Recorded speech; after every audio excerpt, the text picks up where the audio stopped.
DotA team pick. Ladies and gentlemen, my name is Esports Money, ZSM, Mac10, whatever you want to call me, and welcome to my guide to jungling Windrunner. Not Windranger, it's Windrunner. Even though the title probably says Windranger because I want people to get visibility. The hero's name was changed along with all of her voice sounds back in the day, like I want to say 2012, maybe 2013, and I went back and tried to find some original voice clips of hers to put toward the start of the video, but couldn't find a single one, so we have Period Flax. Also, this is a dire guide because of all of the bitching. But seriously, dire is always a little bit slower. Sometimes things work, sometimes things don't. This works okay on the dire side. I would still probably prefer to lane the hero if I had to choose between doing this on the dire side or just playing the hero. But anyway, let's get down to business. So the first thing you're going to do is get your Iron Talon. You're going to get a Iron Branch, and you're going to get the Fairy Fire, I think it's called, a little thing that lets you, you can eat it for health. It gives you 2 damage, 75 gold. So you get that, then you get the Blightstone, which is your recipe for Desolator, which you'll probably want to get at some point. And then we're going to start working toward a Midas.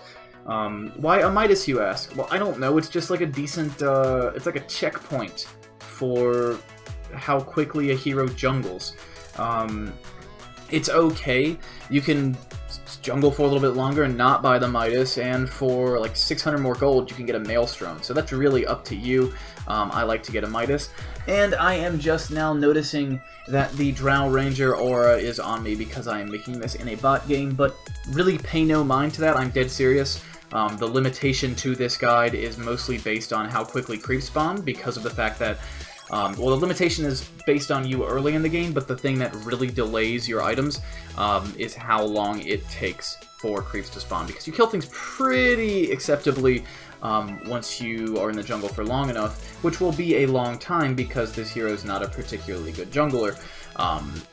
And again, this probably should have been made on the Radiant side, but because everyone keeps saying, how do I jungle on Dire, even though I've already made a guide jungling on Dire, we're jungling on Dire. So the Blightstone is nice, especially against enemies like that Wolf, because the -2 armor means they have -1 armor, which means you're doing, I think, a roughly 10% more damage from their regular armor, which is pretty good. Another thing you want to do is not do what I just did there, which is completely fire your charge power shot off into nothing. So that does put me back a little bit there too. See, I'm actually balancing out the fact that I have the bot's Drow aura on. So basically, you're just going to bounce back and forth between these two camps. However, Windrunner does have a pretty respectable range, so you can move over to the medium camp and then use that. Another place where Windrunner struggles is with this hard camp. Once the trees start to respawn, that's a very long time that you would have to spend cutting those trees down again and not farming. So you kind of want to avoid that, but again, that being said, it's a camp that you need to be killing. So, choice is up to you. I personally try to just kite from here on out.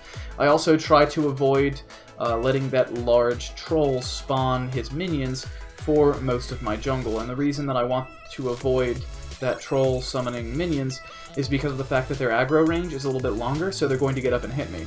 And a lot of people look at the troll minions, the little skeletons, and think that they're not a big deal, but they actually do like 20 or 30 damage a hit. I forget exactly what it is off the top of my head, but it is significant.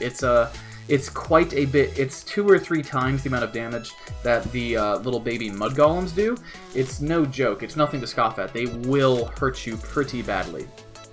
So again, here is a perspective in what a atypical jungler looks like jungling on the Dire side.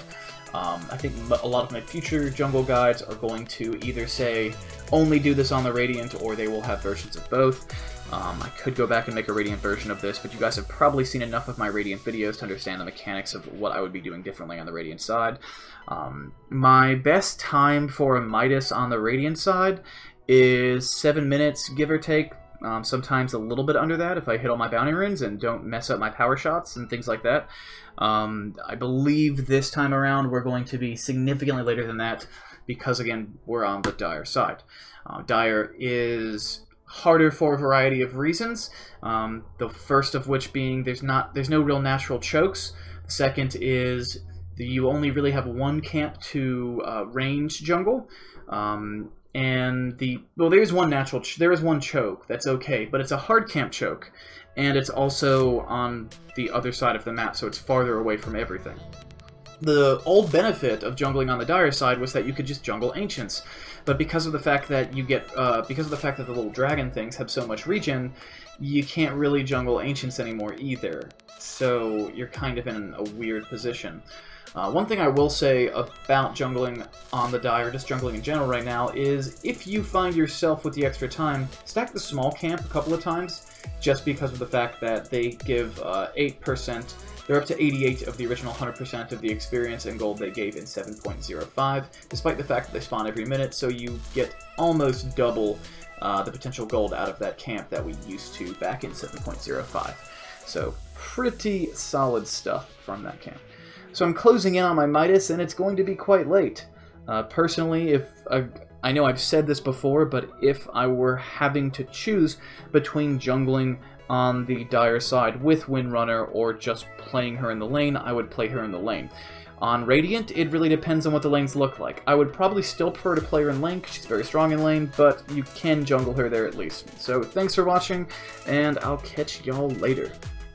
Hey y'all, Esports Money's here, and here's my face. If you enjoyed that content, hit the like button, hit the subscribe button if you want to see more content from me, and if you want to support the channel further, you can check out the Amazon affiliate links in the video description to buy all of the computer hardware that I own and use on a regular basis, and there's also an Amazon Prime referral link, so if you do not have Amazon Prime and are considering getting it, you can use that link. It costs you no additional money and helps support the channel.